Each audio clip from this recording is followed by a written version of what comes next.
Now we're going to have a welcome by Renee Garcia, who served as superintendent for Muskegon Heights Public Schools Academy.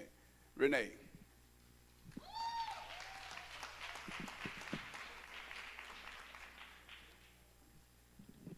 Good evening. I am thrilled to have you all here at Muskegon Heights Schools. We know that it's been a while, right?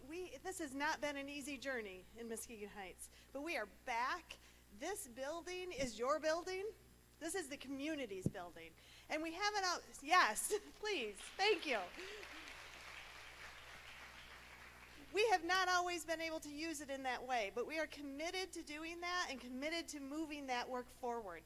We have two really sayings or slogans that we are working very hard by. The first one is empowering ferocious scholars. So we think very, very strategically about that. We want our students to be scholars. We want them to be in charge of their own destiny. So we are empowering them to be the ferocious scholars and leaders of tomorrow. Anything you can do to support us to do that, we would appreciate your support. We're starting a mentorship program. We're opening our pool. That pool will be a community pool. We will teach all of our students how to swim because they deserve that. We're surrounded by water, right? They need to know how to swim. So that's the first slogan.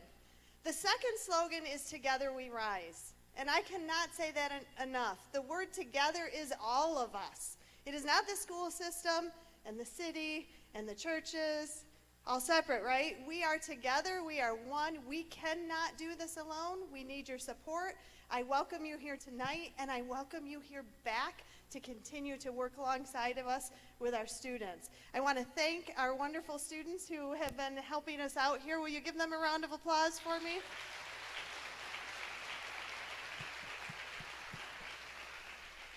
And then I want to personally thank Judge Haatchett for being here and making this wonderful trip, and then Dr. Pulsifer for reaching out and being willing to come to Muskegon Heights and to bring this wonderful event here tonight. So thank you very much.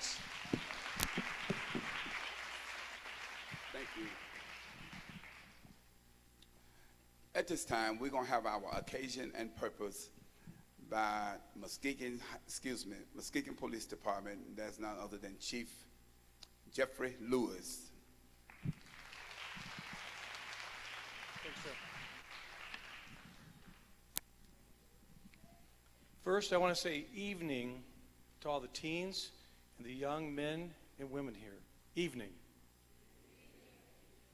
I won't say good evening until the teen gun violence ends.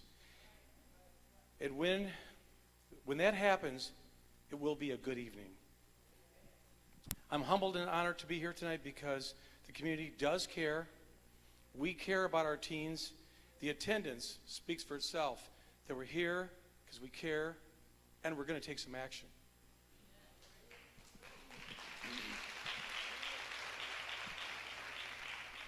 Even today, at 2:05 p.m., my phone rang, CAT alert.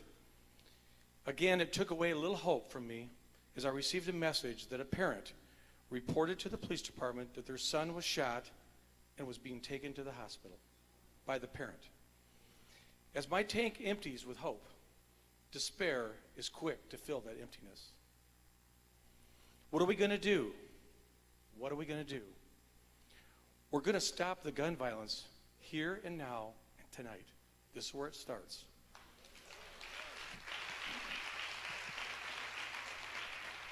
We're going to change. We're going to change a few things right here tonight.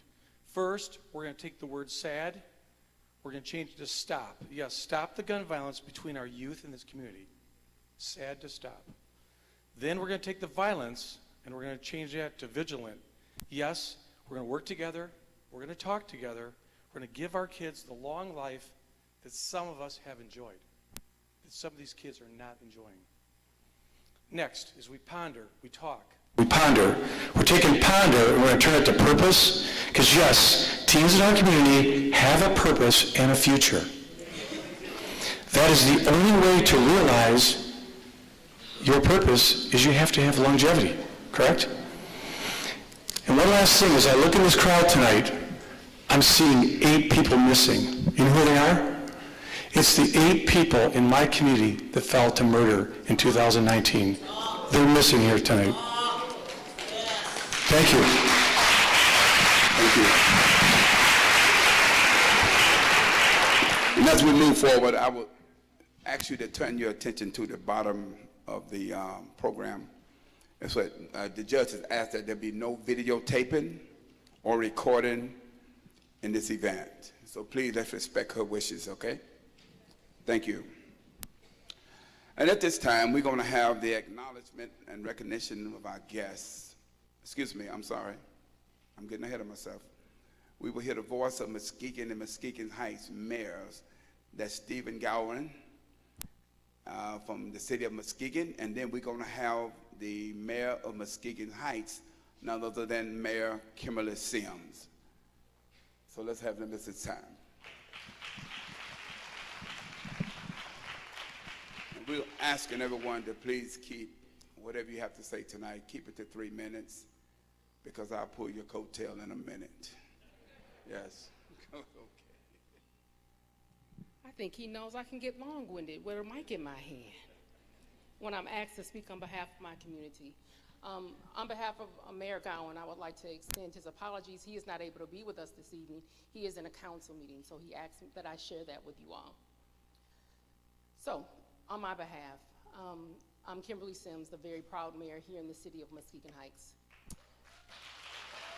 Thank you.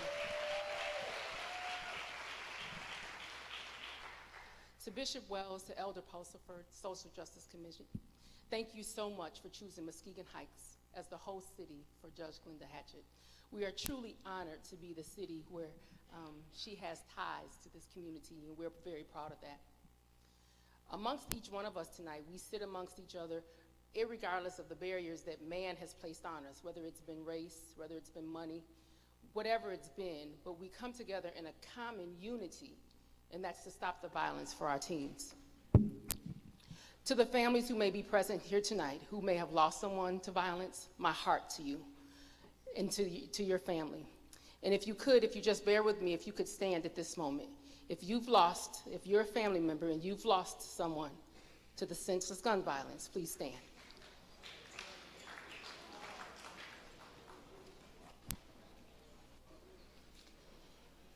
On the other side of that, if you've lost somebody who was the perpetrator of the crime, and you've lost them to the criminal justice system as a result of that, if you could please stand. Please remain standing. If you would, just bear with me for a moment. I'm going to give you a count.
Across any barrier that may be present to save our youth. They need us as much as we need them, and we owe that to them.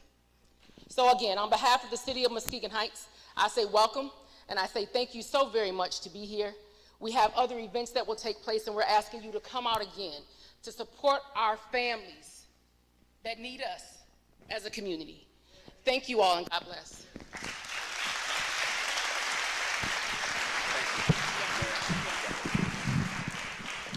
At this time, we're going to have acknowledgments and recognition of guests by Sheriff Michael Poland from the Muskegon County Sheriff Department. We're going to ask them to come at this time, please.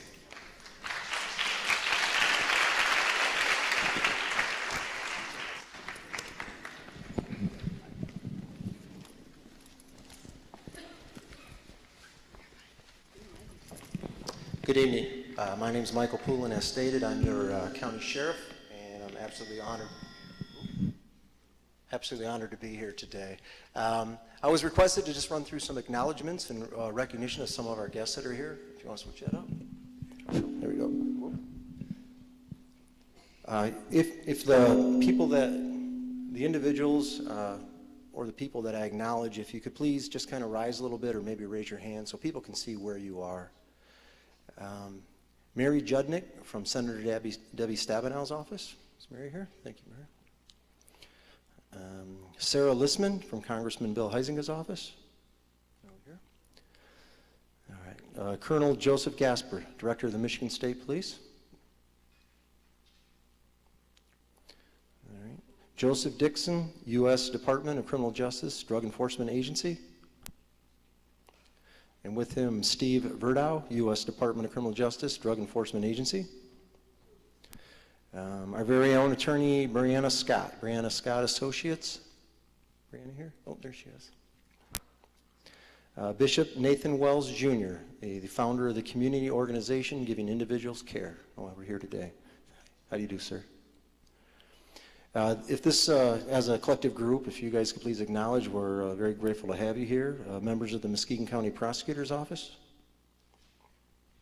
There they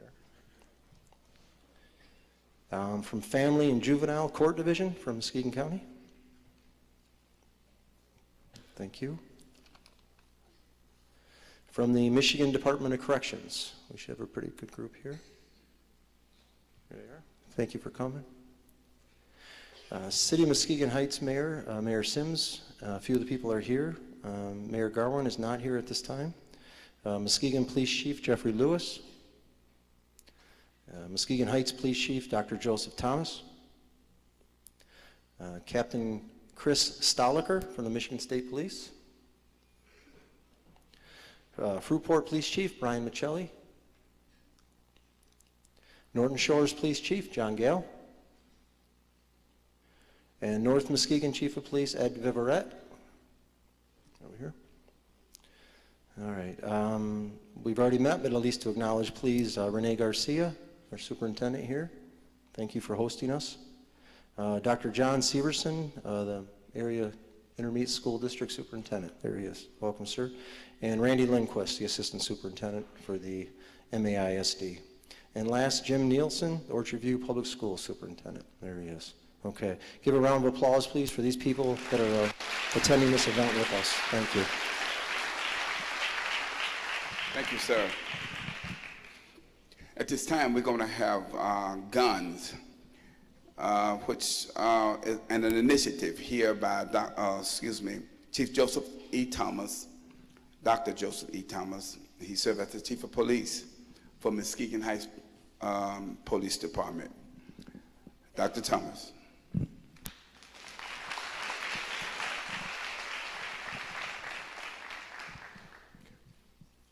Good evening.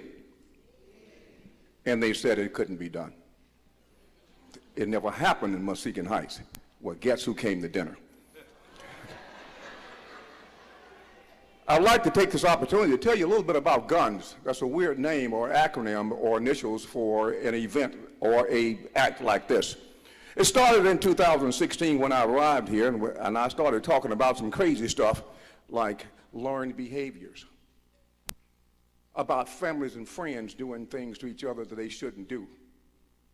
I tried to explain to people, including the news media, that when a child is born into this world, the doctor don't help that lady bring that child into the world and say, Mrs. Johnson, and I hope that's not the Johnsons here that's going to yell at me. That's a fake name. You're the proud parent of a bouncing baby drug dealer. That child learned to be a drug dealer. How can we unlearn that? Then I met some people that started talking about causations and patterns. talking about the clinical approach. I started talking to Dr. Smith, I won't call her name, and Pam said, I'm trying to do the same thing. I was born and raised here. And Janet said, so was I. My grandmother lived down the street. And she came up with this acronym: Gaining Unity Through Nonviolent Solutions. Folks, we cannot arrest gun violence away. I would love to have 25 more police officers. We're doing an excellent job of putting one in the ground and one in jail. I would like to see us start putting one in school and give one a job.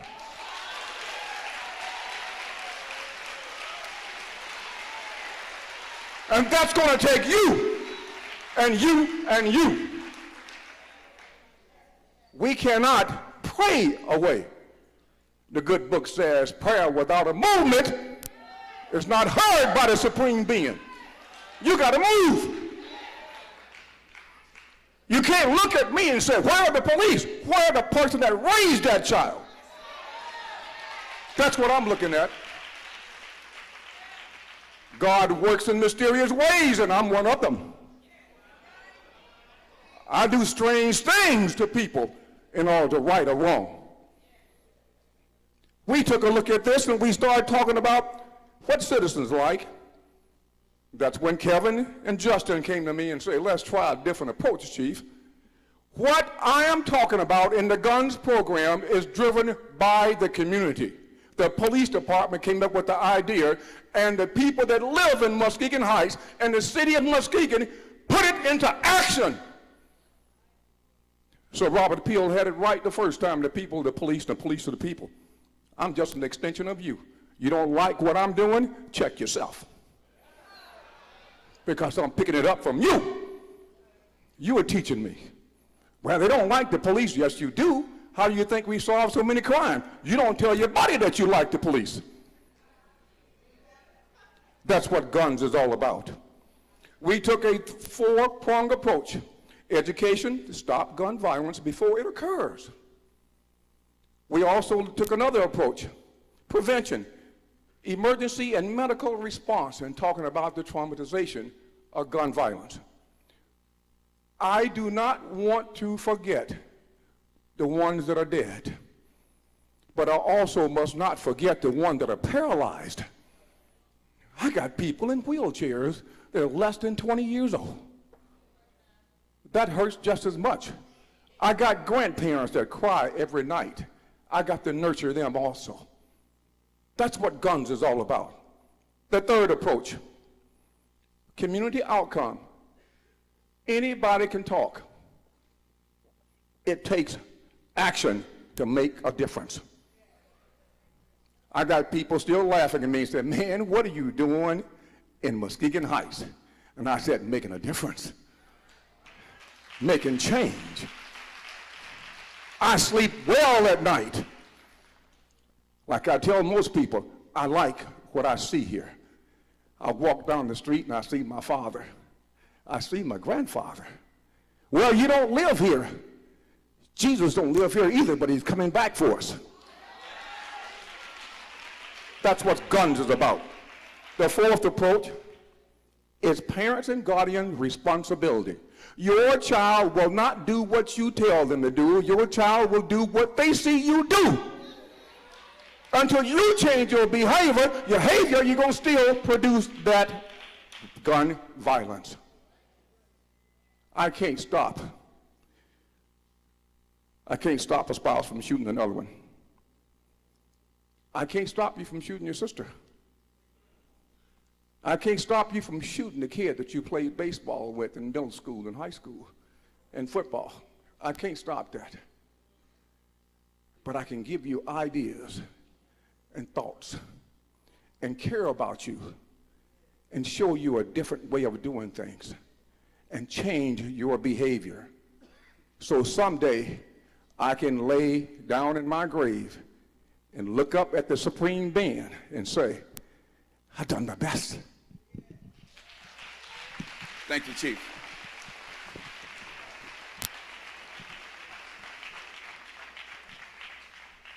When the judge tells me to do something, I do it because I ain't going to jail for nobody.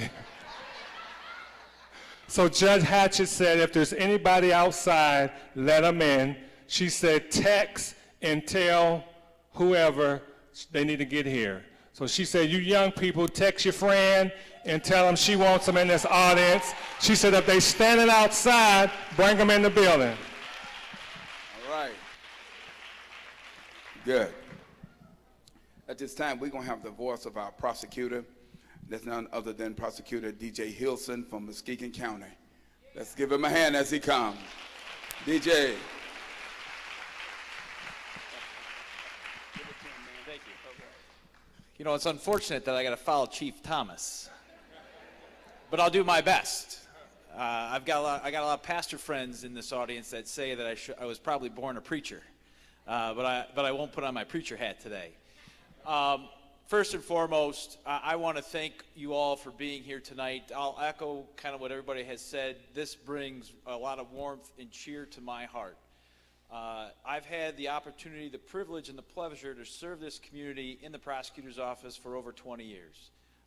Just a little over 7 of that as your elected prosecutor, and I enjoy coming to work every single day. As I know that when I come to work, that I'm serving a community that really loves this, an audience and a citizenry that really loves this community. Because I love this community. My kids were born here, they go to school here, I shop here. I love every inch of Muskegon County.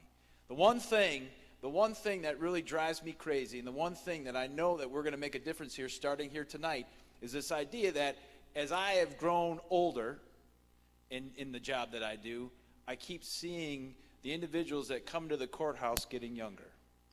And that is a sad, sad state of affairs.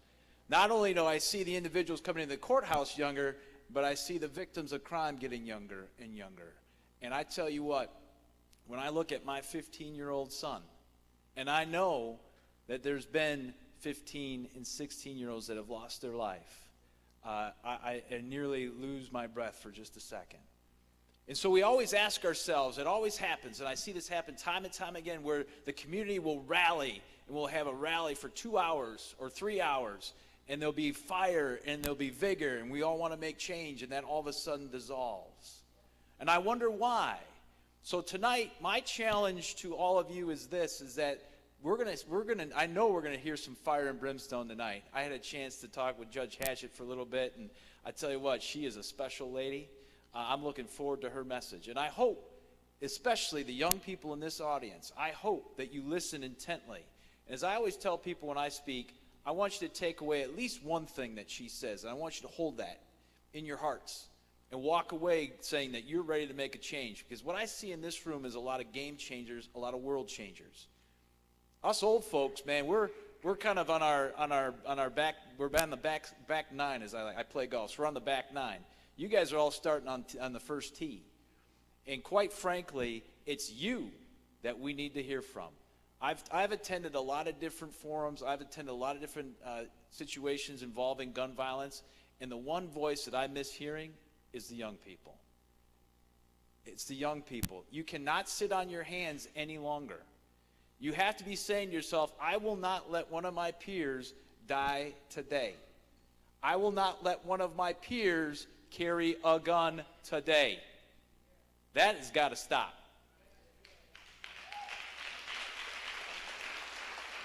And from my standpoint, as long as you all show that bravery and courage, and it's going to take bravery and courage, it really is. You're going to have to step outside that box, because at the end of the day, if we're going to end some of this, if we're going to solve some of this problem, it's going to require your cooperation. And until you recognize a neighborhood, and you have more than one person saying that, you have strength in numbers.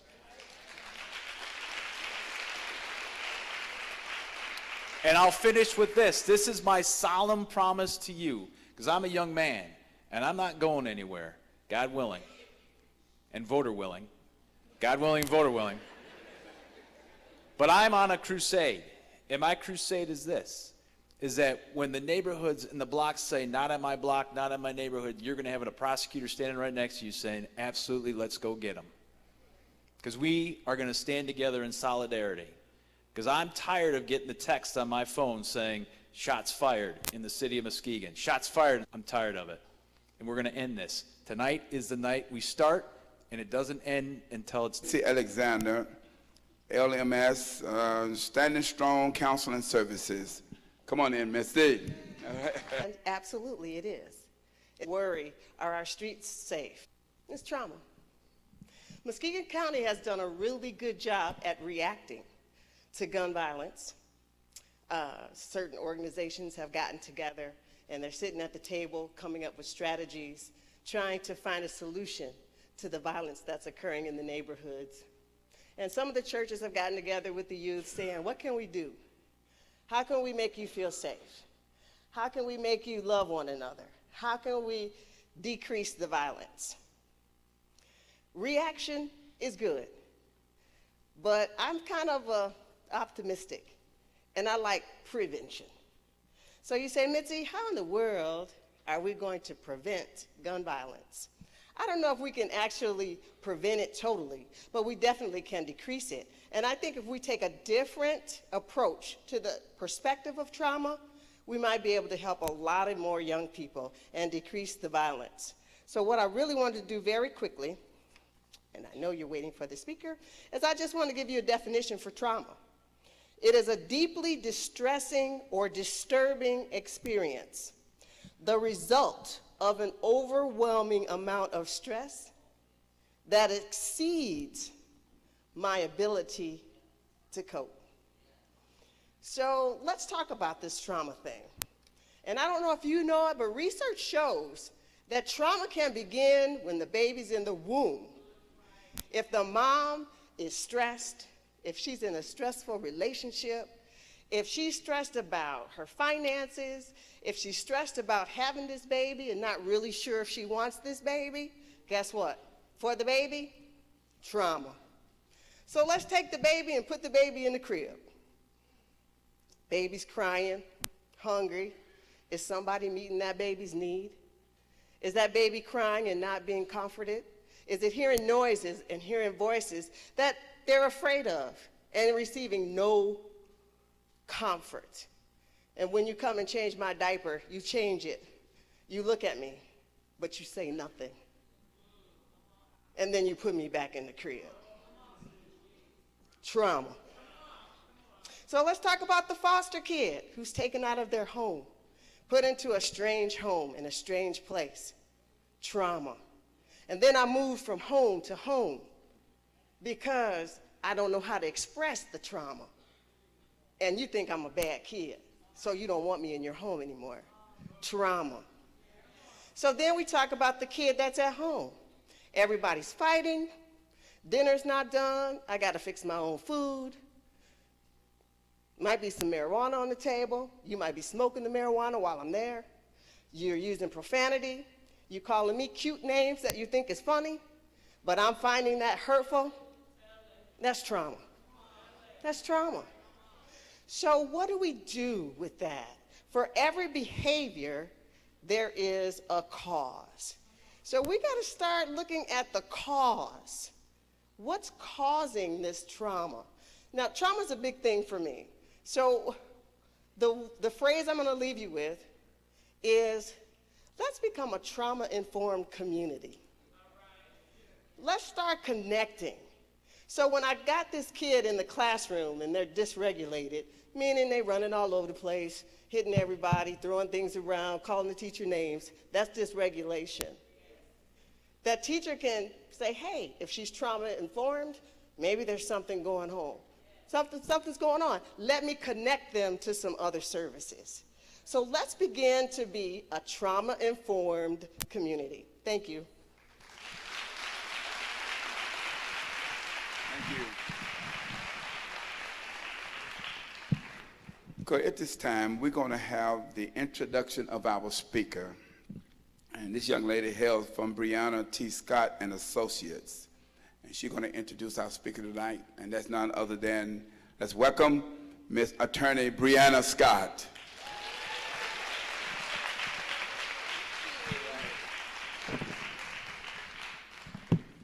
Good evening, everyone. So Judge Haatchett told me not to read her 2-page bio, which was really, really impressive, and to read the one that's here in the book. But I have to tell you, it was really amazing to me, and I hope that perhaps Dr. Pulsifer will share this bio, the full bio, so that you all can really see and know all of the amazing accomplishments of this judge that we have right here in Muskegon, Michigan, which to me is just amazing. So it is indeed an honor for me to be able to do this today. The Honorable Glenda A. Haatchett is a graduate of Mount Holyoke College and Emory University School of Law, where she was an Earl Warren Scholar. Haatchett completed a prestigious federal clerkship in the United States District Court, the Northern District of Georgia. She then spent nearly 10 years at Delta Airlines, where she was an airline's highest-ranking woman of color worldwide. As senior attorney, she represented Delta Airlines in labor, personnel, and antitrust litigation and commercial acquisitions. As public relations manager, she supervised global crisis management and handled media relations for 50 U.S. cities, as well as all of Europe and Asia. Haatchett has served on the boards of 3 Fortune 500 companies, HCA, The Gap, Inc., and Service Master Company. Haatchett left Delta Airlines to accept an appointment as the chief presiding judge of the Fulton County, which is in Atlanta, Georgia, Juvenile Court, becoming the first African-American chief presiding judge of a state court in Georgia and ahead of one of the largest juvenile court systems in the country. She is a member of the Georgia Bar and the Bar of the District of Columbia. Haatchett was a member of the National Football League's Atlanta Falcons Board of Advisors and served as a consultant to the National Basketball Association on pressing legal and social issues. Haatchett presided over the 2-time Emmy-nominated nationally syndicated show, Judge Haatchett, for 14 seasons. How many of us are fans? Actually, 19. And she didn't take any mess, did she? Most recently, Haatchett has returned to TV in her new television court series, The Verdict, with Judge Haatchett. Haatchett is the founder of the Haatchett Firm PC, a national firm located in Atlanta, Georgia. The firm specializes in wrongful death and catastrophic injury cases and fatal police misconduct cases. Similar to her time on the bench, Haatchett vows to pursue justice for those who have experienced significant loss, from the carelessness of others and the families of victims of violence at the hands of law enforcement. The Haatchett firm assists attorneys across the nation with direct involvement in settlement negotiations and serves as co-counsel where necessary. The Haatchett firm also specializes in risk and crisis management for a select group of high-profile clients. With over 30 years of experience as a judge, doesn't look like that could be the case, but it is. I love you for that. A corporate lawyer and a board member of corporate and nonprofit organizations, Haatchett has established a legacy of excellence. I would love to say this because I always have to do it, but may we all rise and applaud the Honorable Judge Haatchett. She comes to the podium.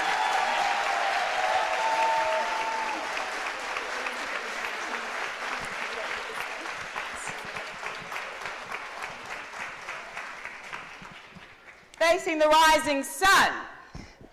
You may be seated. Court is in session. Facing the rising sun of a new day begun, it is my privilege to be here with you tonight. My absolute privilege. And God is merciful because my mother has been critically ill and is home now after having been in the hospital. And so it was day by day touch and go as to whether we would be here. But I am grateful to be here. And so we've gone through, and I have a whole long list of people and all the dignitaries. I'm not going to do that. I'm going to simply say good evening to you, my brothers and sisters, and my daughters and my sons. Does that work? And the reason being is because I'd rather use the time talking about what we need to talk about tonight. And so I appreciate the fact that we have government leaders and we have faith-based leaders and we have social agency leaders and we have colleagues here from the juvenile court, the judges are here, and all the prosecutor, everybody, police, everybody. But everybody is called to a common table tonight, Bishop. You know? We're coming to a common table tonight. Because, and I say brothers and sisters and daughters and sons without regard to race or class or culture, I don't care what your zip code is, what your denomination is, where you came from, we are all here together. And what Martin Luther King taught us so well is that we may have come on different boats, different ships, but honey, we all in the same boat now.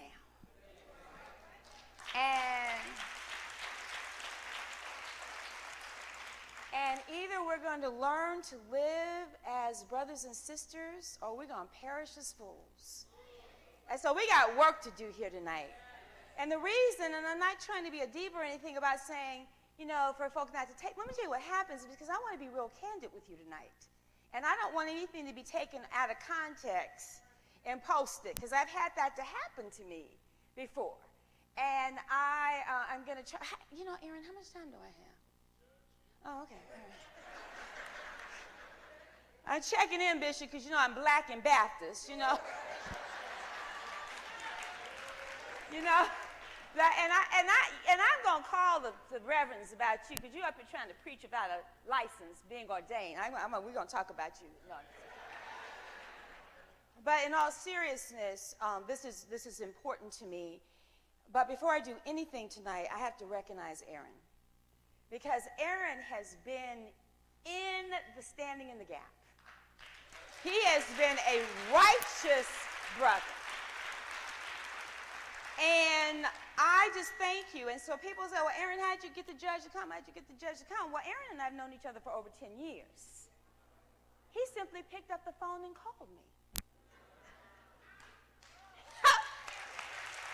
I mean, right? And you know what? He had a program in Mississippi over 10 years ago, and I spoke at his program over 10 years ago. And you know, he just said, well, I want to do this in where I'm living now. I want to take to my community. This is my home. And what he shared with me was a story about Derek.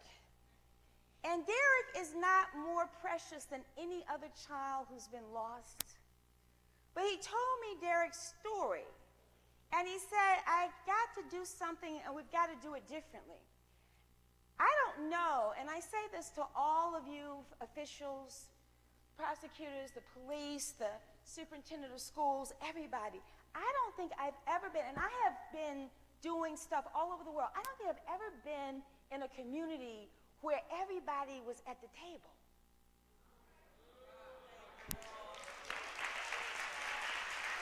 I don't think I've ever seen this before. I'm usually the one who's like, where I'm standing somewhere, I'm not supposed to stand it.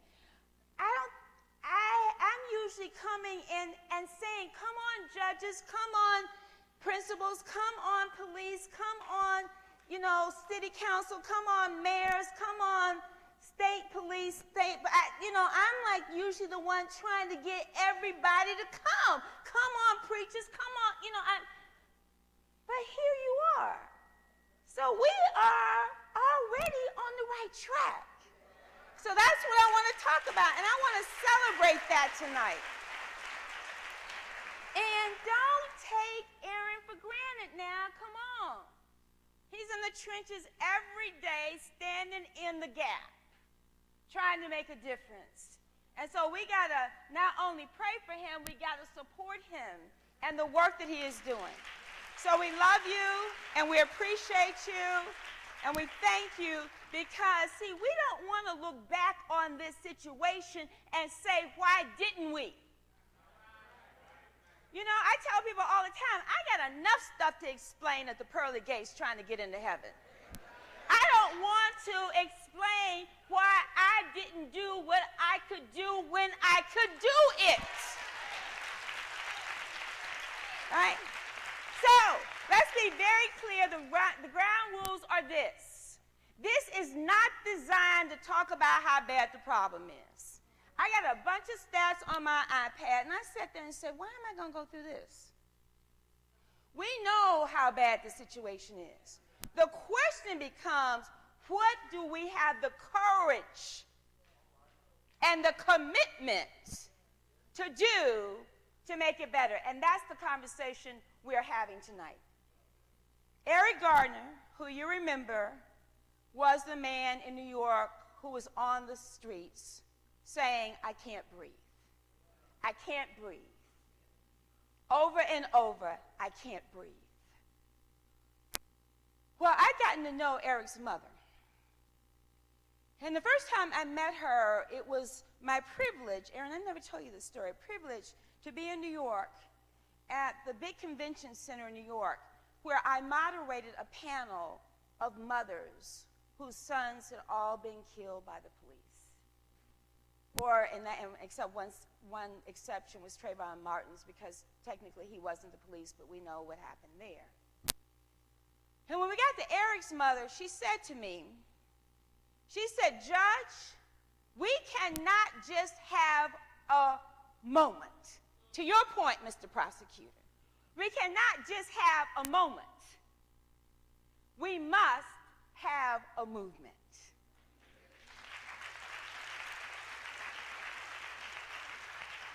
So I'm going to keep it real tonight. All of us have a role to play.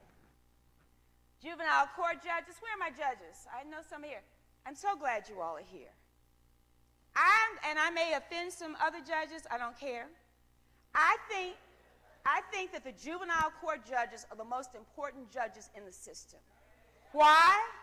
Because this is where we have an opportunity to make a difference in a child's life that we might not see them in the system at, if we can get them at 15, and we get their lives turned around at 15, and the people who are working in the system, I saw you all raise your hand. You as superintendent, I saw you raise your hand over here. That if we can get our hands on them at 15, then hopefully we won't see them in the system at 25, 35, 45, 55. That is what we've got to do. But, hold up.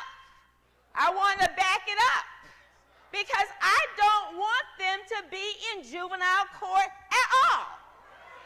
All right? So all of us have got these roles to play. In Atlanta, when I first went on the bench, one of the first cases I heard was a murder trial. And I'm like, how did we get here? How did we get here? And he pled guilty. We didn't even have a trial. And this is what happened. He had dropped out of school effectively when he was 13. Now, I was brand new on the bench. I'm like, well, how did he get in here, right? This is what happened. He had been in the court at least 3 times on some what they considered minor offenses of shoplifting. But we didn't do anything, right? Now he's for me being sentenced for murder.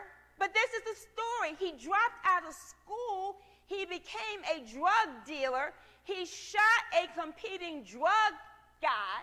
And he said, Judge, I know it was wrong, but either it was going to be him or me. Well, it's kind of hard to plead self-defense if you shoot him in the back, right? I mean, I'm just keeping it real for you.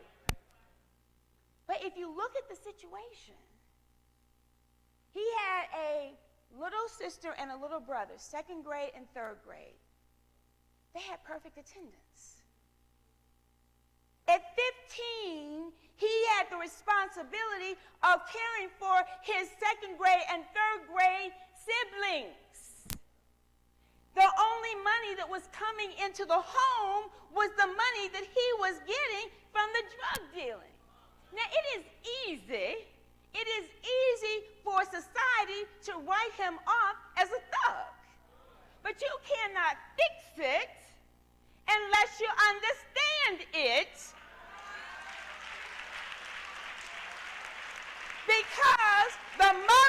and the grandmother were drug addicts, and so all the resources coming into the home they were using, and he said, Judge, I got tired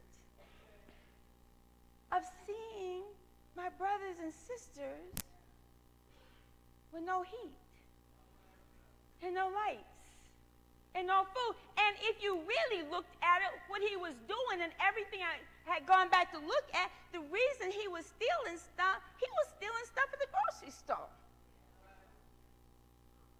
And so we all bear responsibility.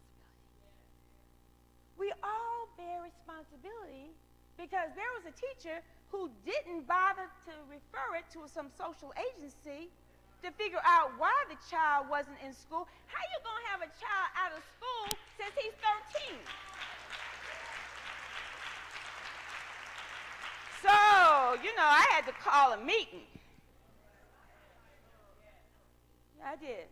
Yeah, I did. And see, it helps if you're a judge in a hometown. See, I'm from Atlanta, right?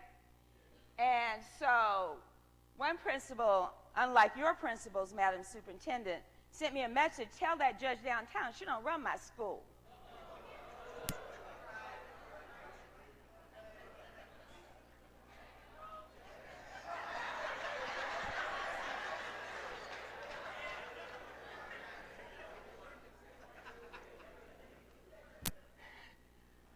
I had her appear in court. I did, Bishop. Yes, I did. Not going to sit here and lie and try to dress it up. Yeah. I said, my jurisdiction extends over anybody who I believe is contributing to the neglect or the delinquency of a child. And if you opening up the back door and letting the children go out the back door and not following up that they're not in school, that's contributing. Now, I know you don't have that problem here, but I had that problem in Atlanta. So we had to have some meeting of the minds about our responsibilities for our children. Why is education important, Mr. Principal? Because a child who drops out of school is 3.5 times more likely to have a criminal record, as my folk from the Justice Department know, because that's the research that the Justice Department, U.S. Department of Justice says. You drop out of school, you're 3.5 times more likely to have a criminal record. What does this have to do about gun violence? Everything. Because a child who is not in school is not home reading literature, playing chess. They're not home playing chess. They're out at home. They're not in school. That means that they are being recruited by drug dealers, by gang members. And if you are recruited by drug members and drug dealers, that means that you are very likely, am I right, law enforcement people? You are very likely to do what? Carry a weapon. And so something that used to be a fight when I was in school, and somebody might get beat up, somebody might pull a knife. No. It's a whole different conversation now because of availability, access to school. So we've got multi-layers. Parents, we got to be really clear about what we expect from our children. And I'm talking to you as a parent. My kids are grown now. My 2 sons are grown now, but I'm talking to you as a parent. We've got to set high standards for our children. And we've got to have expectations for our children, right? Everybody can't be an A student. Everybody can't be on the honor roll. I get that. But what are we expecting from our children? What messages are we sending our children? Aaron, I had a woman come to my court one day, and she got up and grabbed her purse, and she started walking out the door. I said, where are you going? She said, oh, Judge, I can't do nothing with him, honey. You can have him. Well, I won't repeat exactly what I said to her here. But he's 15 and he's out of control now. You didn't do anything when he was 15 months old. You didn't do what was appropriate when he was 6. When he was 12 and he was cursing you out, you kind of giggled about it. And either you set the parameters, or a judge like me is going to have to. And you're not going to like the consequences. And so parents, we got to be real clear. I was raised by very strict parents. Very, very strict. You look in the dictionary, I'm sure you find Paul Haatchett's name next to, followed closely by Clemmy Barnes Haatchett. And I used to think, oh my God, this is just really, I thank God for strict parents. I do. All right, Clara, keep up with the stories I'm telling, so I won't tell the same ones when I come next time. I thought I was grown. And I got up the nerve. I mean, I've been working on it, but I got the nerve to ask my mama. You said, what's it got to do with gun violence? This is a real good example. I got up the nerve to ask my mama if I could go out with this guy. Fine.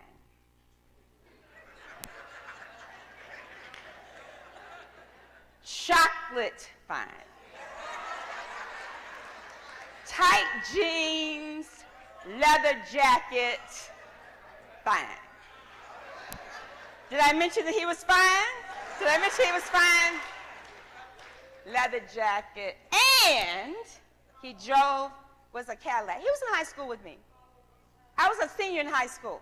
That was an important point. Senior in high school, thought I was grown, full of myself. I'd gotten into colleges, I'd gotten scholarships, so I thought I was grown, right? So I said to my mother, I said, Mama, I want to go out with so-and-so. She said, no. I said, why? Well, in my house, no was a complete sentence. There were no adverbs, no adjectives, no dangling participles, none of that. I know we got some English teachers in here, but in my house, that was a complete sentence. You didn't need to have a verb and subject agreeing. No was it. End of conversation. Right. So, fool here. Just thinking about it brings back memories. You get one of those looks like if you say one more word, I'm going to get you. She said, because he's a thug. Oh, then we go to full-blown insanity now. Full-blown. Just now I lost my mind. This is full-blown insanity. I said, you're being so judgmental. If you don't let me go out with him, I am going to die. Swoon back, because we're in my bedroom. Swoon back on the bed. If I had on some pants, I would show you how I did it. Swoon back on the bed. Because I had said, if you don't let me go out with him, I'm going to die. You know what my mother said to me? She said, we'll miss you.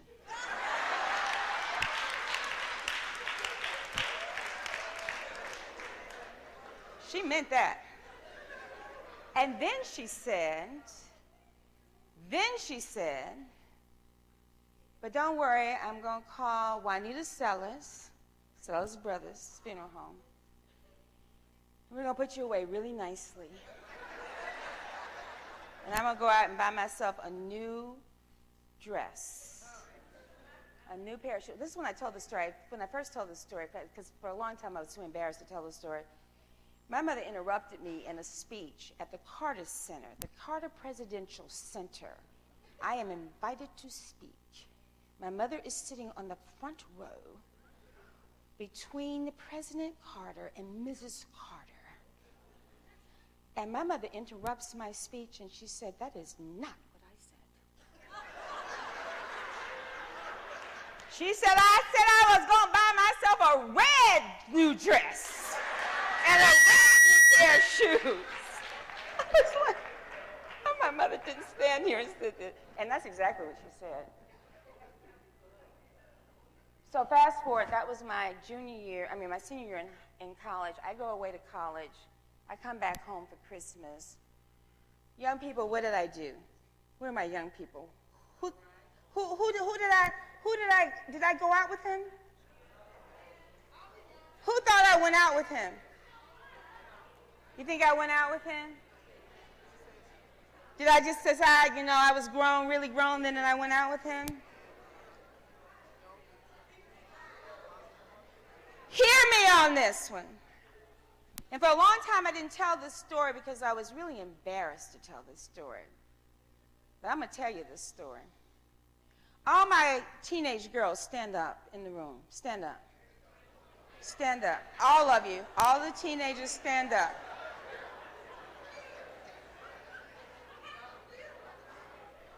I want you to hear this. Hear me on this. I did not go out with him when I came home for Christmas. I sat on the back row of Mount Moriah Baptist Church for that boy's funeral. He had been killed sitting in that Cadillac that I was trying to go out in. Because I didn't understand why I had to be on the bus when I could be in the Cadillac with the fine boy. He had been shot in the head sitting in that Cadillac. And my mama and daddy wouldn't go with me. They made me go by myself. And I remember going into that church and sitting on that back row because I couldn't get any further. I just froze. I couldn't even go down. I just sat on the back row. He had been shot in a drug deal that went bad. And so when your mama and daddy tell you no, you better be grateful you got a mama and daddy that tell you no. I mean that. Because see, I was so naive, I didn't understand how he had a Cadillac.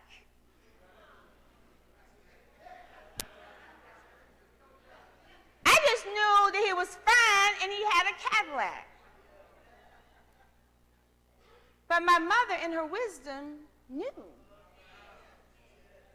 And she said no. Just like my daddy used to say no. So parents, what am I telling you all? You need to say no. When it's time to say no. You all can be seated. So parents, listen to this. You got to listen with your eyes and your ears and your heart. Right? If they say everything's cool and you look at them and you know everything's not cool, you know they're being bullied at school, or you think they might be experimenting with some drugs, that's why you're here. I tell parents in my courtroom all the time, if they didn't need parents, God would have put them on the earth grown. But they need you. Oh, Judge, if I did what you said in that book, because my first book is on parenting. Judge, if I said everything you did in that book, my daughter wouldn't like me. What? I said, she got Shanika and Ray Ray and all these other friends. But she's got this one parent, mother, and she's got one daddy, so come on. I didn't say it had to be adversarial, and my sons and I are a team, but there's just one captain. So we got to be careful on that. All right, parents, we clear on what I expect? That you got to be watchful. You got to know who your children are with, what they're doing, who they're doing it with. In Atlanta, I have a problem. People just drop their kids off at the mall. They go in one door and out the back. Come on. Who are your children with? When I was a kid, I couldn't go to somebody's house unless my mom and daddy knew who they were, where I was going, what I was doing. And I had a curfew. We got kids who don't know what curfew is. I know know the kids are like, oh, Judge, why don't you get off of that one?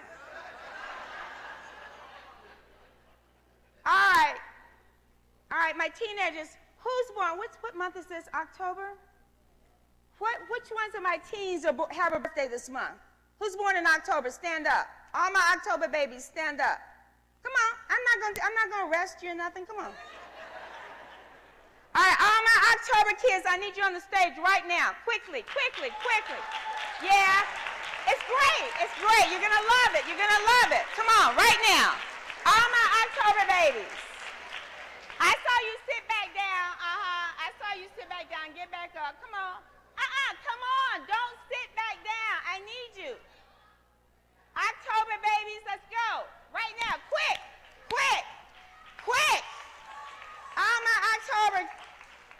All my October daughters and sons, let's go. How many I got? All right, then I need November too. Come on, November babies, let's go.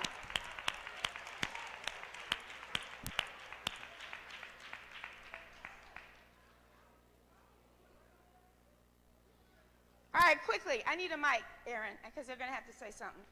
All right, everybody, 21 and under, I need you on your feet, where you are. Stand right where you are. If you're 21 or under, I see some 45-year-olds trying to stand up.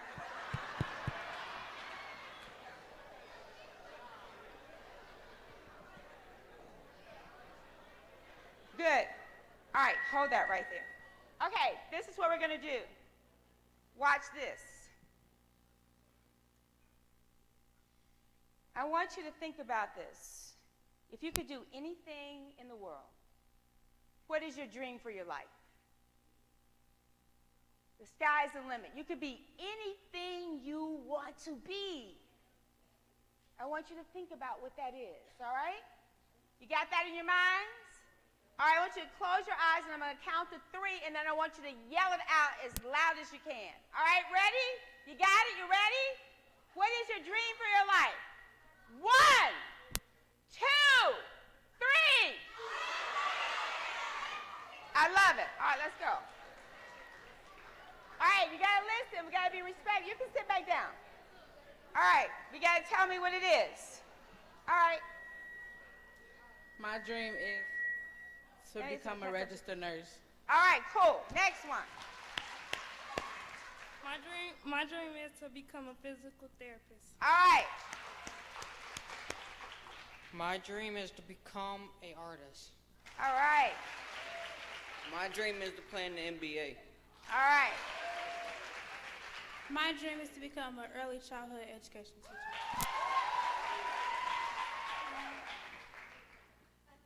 Do you know?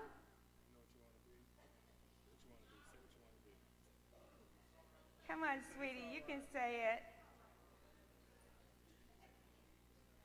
We'll come back. We'll come back to you. My dream is to become an NFL player. My dream is to become a judge. My dream is to become a lawyer. A what? I'm sorry. A lawyer. A lawyer, okay. My dream is to become a doctor. Okay. My dream is to become a nurse. All right. My dream is to be a music engineer. My dream is to be a detective. A what? A what? Detective. A detective. A detective, okay. I want to be an OBGYN. OBGYN. You said an OBGYN. All right. Oh my God, all my people in healthcare, I need them over in the group right there. Over there by the flag. The doctor, the OBGYN, the nurse, let's go. All right, my lawyer and my judge, go over there, stand behind Aaron. All right, everybody tighten up. Why did I put you all in groups? Why? Why? Because I want you to encourage each other. I want you to encourage each other. Right? Because if we can have gangs of thugs, we ought to have gangs of dreamers.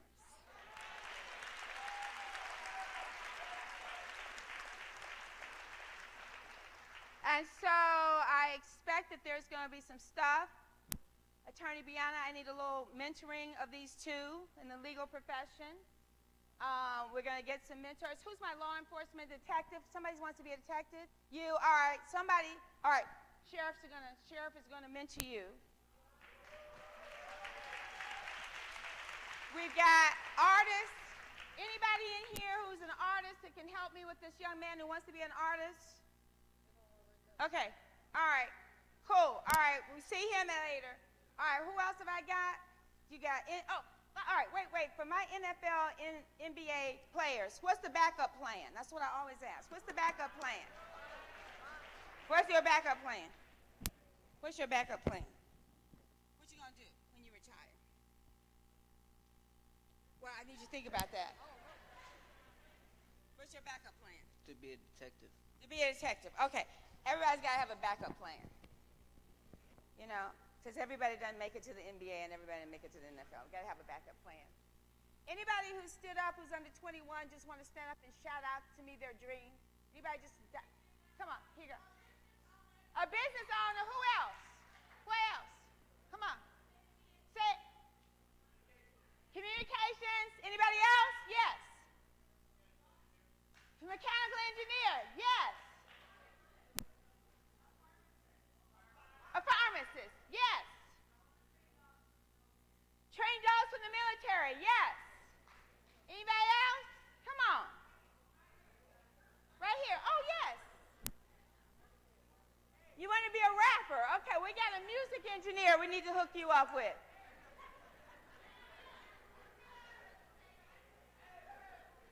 All right, yes, you. Yes, you.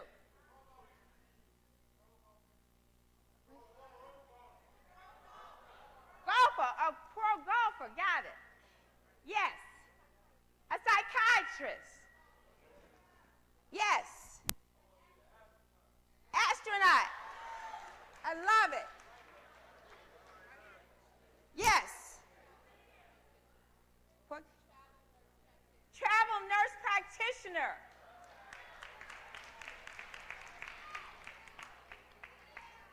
Yes, what? A teacher. Yeah, we need good teachers. What else? A scientist? Real estate agent. All right. But I'm talking about all of us adults. Because we have a responsibility to guarantee their safe passage from where they are now to where their dreams lead them. So all my 21-year and under back on your feet, I want you to repeat after me. There is a dream with my name on it. There is a dream with my name on it. There's a what with my name on it? A what? A what? I didn't say somebody else's name, did I? I didn't say my name. I said that it has to be with your name on it. All right, you want me to be seated? All right, for the adults in the room, nobody said they wanted to be in jail.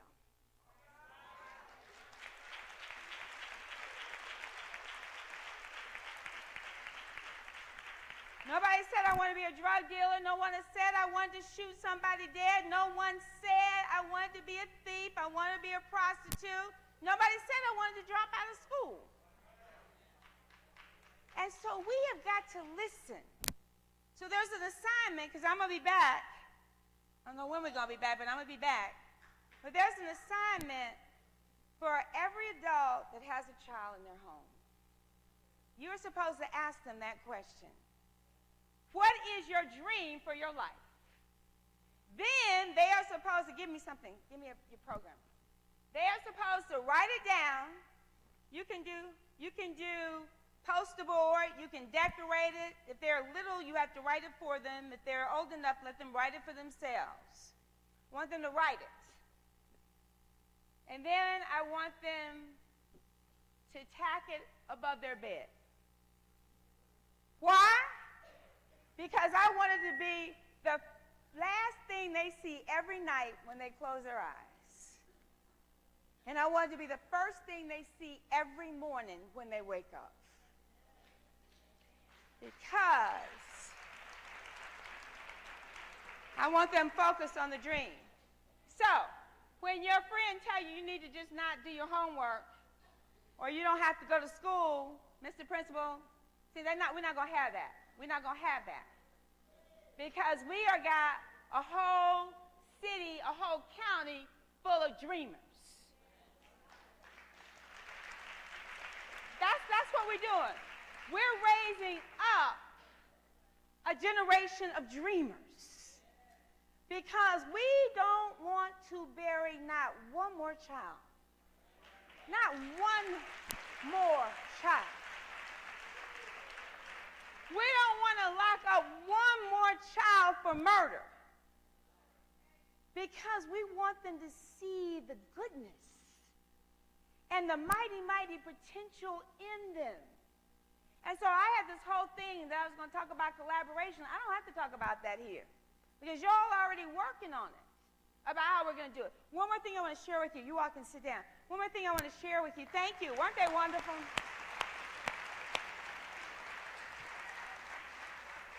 And I know I've gone probably much longer than I should have. One of the things that I know works and works well, and I'm going to be finished, is this whole thing of what happens after school. And so what we know from all the research, again from the U.S. Department of Justice, is that the highest incident of juvenile crime is not on Saturday night. Across the country, it is a problem in that critical time of 3 to 6. Why? Because we don't have enough watchful, healthy eyes on our children, right? Does that bear out in your community? Is that what's happening? Is that the case? And so when the no good, trifling, 23-year-old sees the 15-year-old who's cute and says, hey, baby, I'm going to rock your world, keeping it real, and then she comes up pregnant and we go, well, no, she walked by some churches that were closed. She walked by some community centers that were closed. There wasn't enough after-school programs for her. When we had this boy, he dropped out of school because of whatever reasons, and we just didn't have enough safety nets for him. What I know works, and all the research bears out, that critical time, the highest incident of teenage pregnancy, a lot of the violent crimes they may not occur in that time, but a lot of the seeds are planted for it. So let me share my dream, and then I'm going to close, because I'm going to be back, is that I want to build centers that are open from 9 to 9.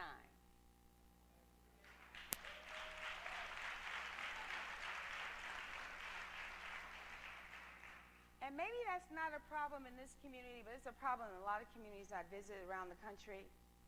At 9 o'clock, we have Boys and Girls Clubs, and I'm so grateful now that we have one here. But in the daytime, there's nobody there because the kids are in school. Well, why don't we do that for GED programs for kids who didn't finish school? For some job training, to get some kids who probably need to be back in school during the day, right? Like, some of those knuckleheads who came through my courtroom that didn't do what they were supposed to do. And I didn't tell you about some of the violent stuff because we've got really young kids here tonight. But my point is that if we could reweave the fabric of our communities. So one of the reasons that I started this national law firm is because I got to make a lot of money to build and endow this pilot in Atlanta, where I want to have 9 to 9, and I want to have senior citizens, and I want to build it in the Atlanta University Center, which is the largest consortium of higher education, HBCUs in the world.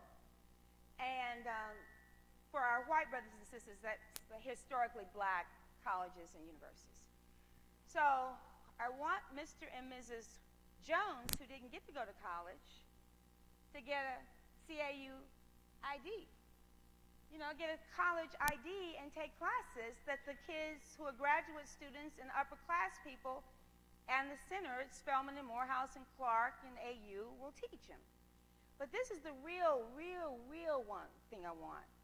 I want Mr. Jones, who's retired, to then volunteer after school for the after-school program. Because, see, I want that hard-headed sixth grader who may not have ever known his father to see Mr. Jones. I want him to see a man who loved his wife, who went to work every day before he retired, who's done the right things, you know, and see him as a hero as opposed to somebody else. You know, that a gold chain doesn't make you a man, you know, and it doesn't make you the kind of person that maybe we need in our community. So then I want Mr. Jones to go home. He's going to set up the woodworking session. He's going to bring his stuff from his basement and have a woodworking shop for the sixth grade boys, right? Watch this. Then he's going to go home and say to Mrs. Jones, hey, baby, I need you to come up and volunteer after school, too. And she says, no, baby, I've retired. I'm not doing this. I'm going to play bridge. I'm going shopping. I'm not going to do this. He says, no. You work for a bank, so I need you to come and set up a credit union. Now, watch this. So for every $5, up to $5, we're going to get an anonymous person to donate and match it. And instead of them thinking that the real value is in going and buying shoes that they're going to outgrow in a few weeks, then they're going to invest in some stock. And they're going to set up a credit union. And they're going to understand money and finance and the value of money, and that your money is not, your worth is not defined by the name on your behind.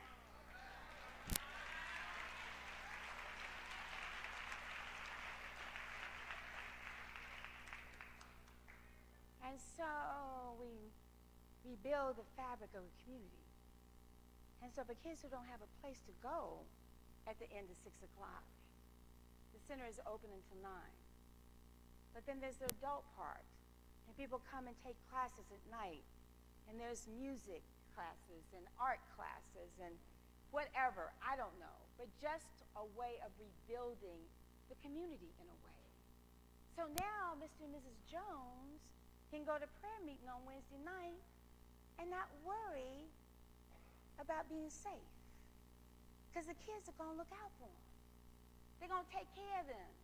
When she comes home with the groceries, the kids in the neighborhood now are going to help her with the groceries because they know her. Like they used to know me when I was growing up in a community. And so we have got to think about how we come together. I said to the leadership earlier tonight, nobody can fix this by themselves. The educators can't fix it. The police can't fix it. The judges can't fix it by themselves. Law enforcement, social agencies, the churches, everybody has got to come together in a way that we look at what's happening. And we don't get another chance to save our children while they are still our children. And so I leave you with this. This is an old song from the church. I have a story, but I've gone much too long. I'll save the story for next time. So you all bring somebody next time. There's an old song from the church. It's my grandmother's favorite. It's called Walk Together Children. And don't you get weary. Run on and see what this may be my mother's nurse, so that's the only reason. Nope, it's not, so she's going to wait. That's all right. Run on and see what the end will be, you know? No, I'm going to tell a story. Somebody got a handkerchief. I'm going to tell you a story. Let me tell you a story, and I promise you I'm through. Who's got a handkerchief? Anybody got a handkerchief? Oh, thank you, Mr. Prosecutor. Is this clean? No, just I was just teasing you. I know, we've been talking about such heavy stuff, we needed to laugh, right? Woo! No, let me tell you what happened, though. I did this one time, and I went up without asking, and the man was sitting like kind of where you're sitting, but I was on the same level, And I said, oh, I need your handkerchief. And I pulled it out, and it was the thing with the cardboard bottom. Just had the little thing. Okay. Don't act like y'all don't know what I'm talking about. Ooh, this is nice. This is silk. Okay, seriously. So the Sunday before I was getting ready to go away to college, Aaron, I knew I couldn't skip church. Because I grew up in a very small church. Everybody knew everybody. And the mother's board, everybody, you know how it was, that they wore. Okay, so for my white brothers and sisters in the audience, the mother's board are the elders in the Baptist church in the South. I don't know if that's any place other than the South, but in the South, the mother's board, they are the women elders in the community, in the church. And they always wear white. I don't care what time of year it is, they always wear white. And so after church, Mother Odessa Duncan came up to me, and she took a handkerchief. You know the handkerchiefs that had the red rose embroidered,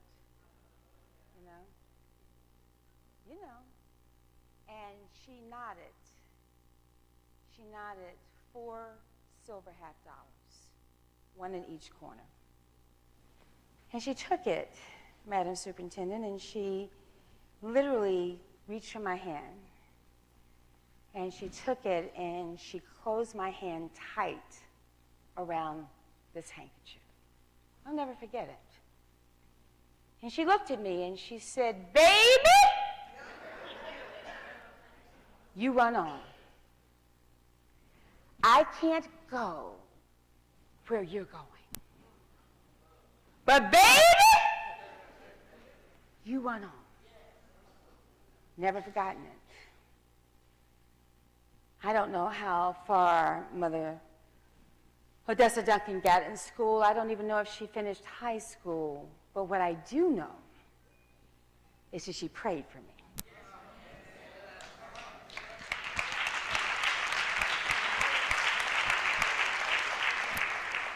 And I don't get it twisted. Millions of people have seen me on TV all these years. I do not get it twisted. She prayed for me. She prayed for my generation. They might look at that and say it's just $2. That's what they might say. Like, what difference does it make? It's just $2, 4 silver $50. But see, I knew that that represented wealth that you couldn't measure.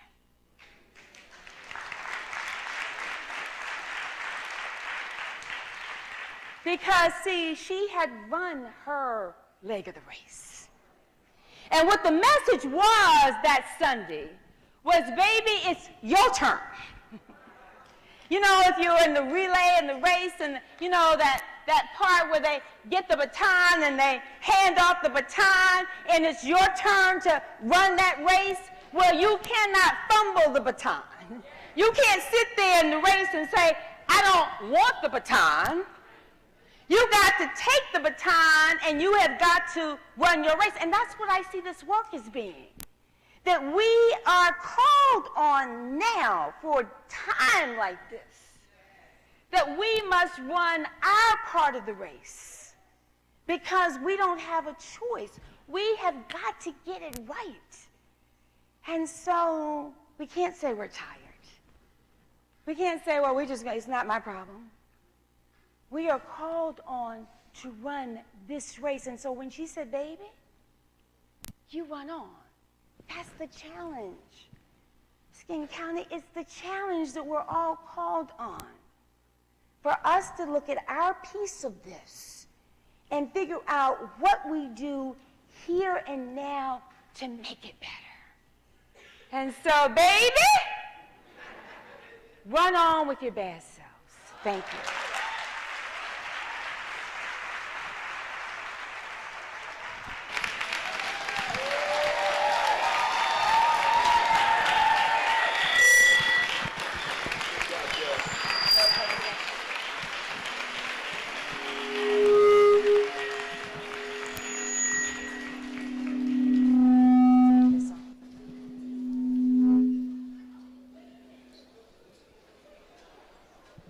judge spoke to us from her heart, didn't she? Yeah, she really did. Let's give her another hand. We're so happy to have her here tonight. Yes. And at this time, we're going to have our remarks and presentations done by none other than Aaron Pulsifer. You know, I wish I was in his shoes. He got a big-time friend. Give him a hand. All right, if you got the young people, you might not want to leave, because if you leave, you might miss out. Or if you are a youth leader and you have young people, we need that list. And if you will, we need a list of the young people or a count of who participated in this event tonight. So if you can give us that list, Attorney Brianna Scott, can you come for a second? Because she can explain it just a little bit better. She had a great idea, and we're gonna do this. We ain't gonna wait until tomorrow. We ain't gonna wait until next week. We gonna do this Okay. For the youth that participated today, I indicated to Dr. Pulsifer that I would like to sponsor each of them to do a trip. We will cover the cost and for bus to get these students to come over to Michigan State University. I'm a trustee for Michigan State University, and I'd like to invite them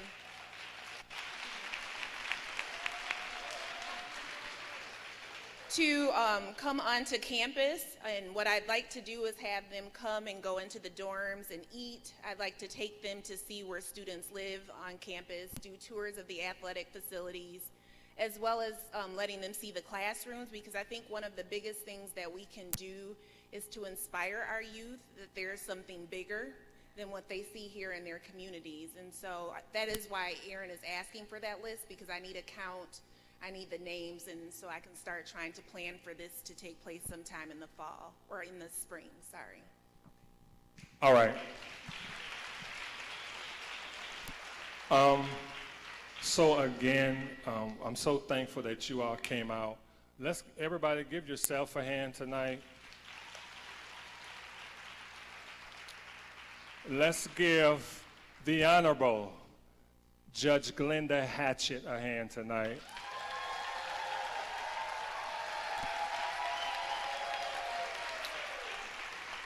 And if you would like for her to come back, let me hear you make some noise if you want her to come back.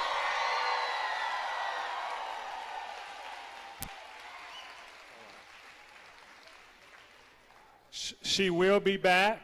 When we bring her back, we're going to bring her back when it's a little warm so we can take her by Lake Michigan. So we got a couple of things that we're going to do here tonight.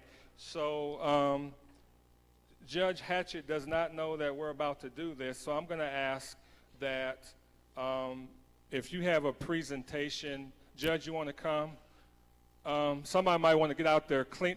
Does anybody have a box of tissues? Because she's going to cry. Yeah. So, Judge Haatchett, we appreciate you coming. And this is on behalf of the Kojic Center. This is on behalf of the Kojic Center. I'm not going to read it, but this is a resolution from the Kojic Community Center in recognition of extraordinary service and leadership, Judge Glenda Haatchett.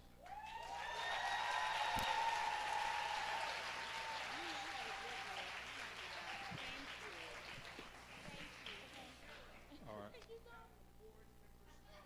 Will the board members come? Or we'll do that afterwards, Bishop. We'll do it. Yeah, for the sake. Yeah. Also, Mayor,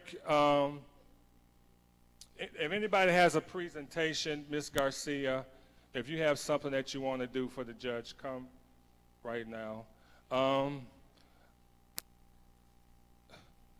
Isn't? You know, I forgot to ask, where's the principal and the superintendent?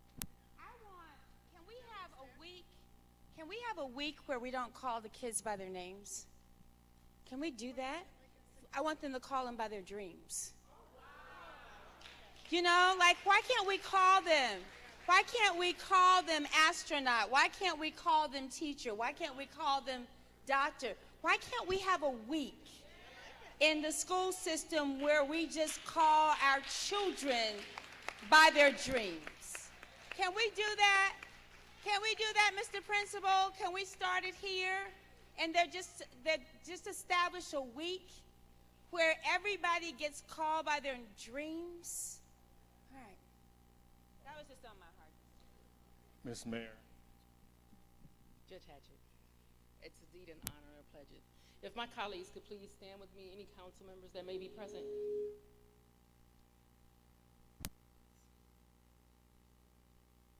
Thank you. Welcome. October 22nd, 2019.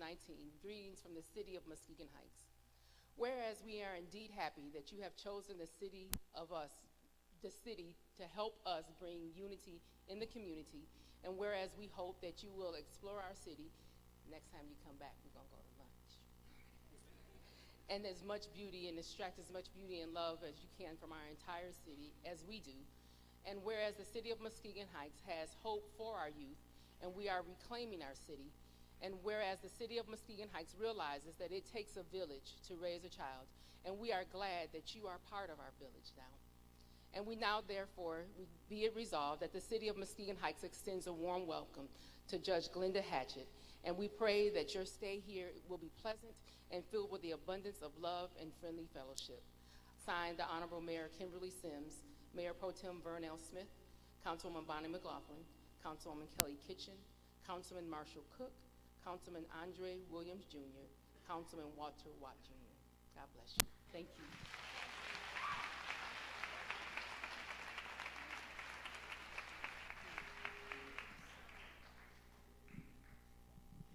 All right, Judge Haatchett. So once you walk into Tiger Country, you are a tiger, right? You have joined our community here. You've not only joined us, but you've challenged us, right? I heard a call for mentorship. Next week, Wednesday at 10 a.m. and 6 p.m. at King School, we are signing up mentors. So this is your opportunity. You heard the call tonight, right? If you can eat lunch, you can be a mentor. That's what we're going to ask you to do, is eat lunch with our kids. So join us next Wednesday, and when you come back, I'd love to be able to bring those mentors up and share with them the same gift that I'm going to share with you. So maybe I should take it out for you. Can I do that? So I mentioned earlier one of our slogans, right? So up front here we have Muskegon Heights Tigers, right? And then in the back, this is who we are. Together. Together we rise. So I hope you wear it with pride. Thank you. Thank you so much. Thank you. Thank you. So one for every mentor next year, right? You'll join us on stage. We'll make lots of t-shirts.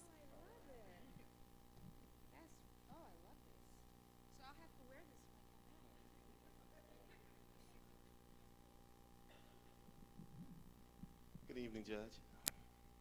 On behalf of our mayor, who sends his regrets that he couldn't make it tonight, but I like to look on the brighter side of things.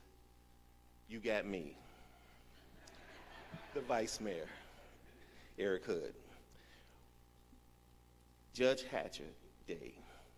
Whereas the citizens of Muskegon stand firmly committed to stop gun violence and unify our communities, and whereas Americans are 25 times more likely to kill with guns than people in other high-income countries, and American teenagers are 82 times more likely to die from a gun homicide than their international peers.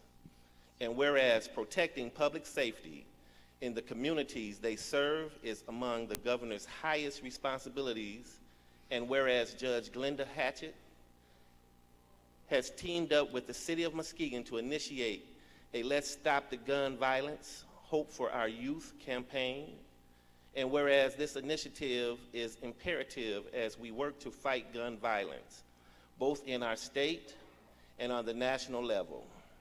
And whereas by addressing the intersection of gun violence prevention with criminal justice reform, racial equality, and poverty, we are working to find a long-term solution to the alarming rates of gun violence seen across our state.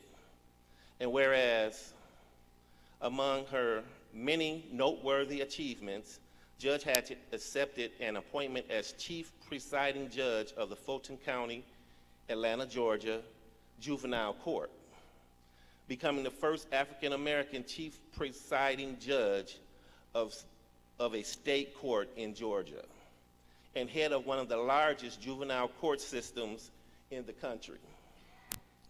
And whereas the city of Muskegon is committed to investing in the safety of all young people by providing them recreational programs and gun violence prevention programs that will help reduce gun violence and keep them safe and off the streets.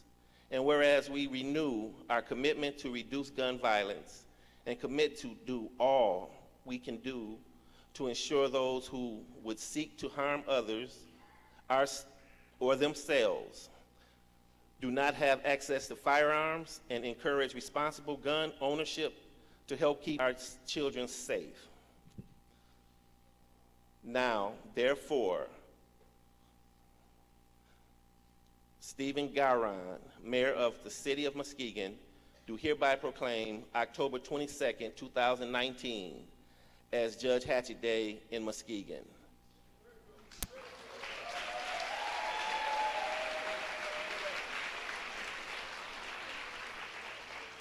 As we show our deepest appreciation for the outstanding contributions made by Judge Glenda Haatchett over the past 30 years as a judge, corporate lawyer, and community activist, as we work hard to reduce gun violence within our youthful generation.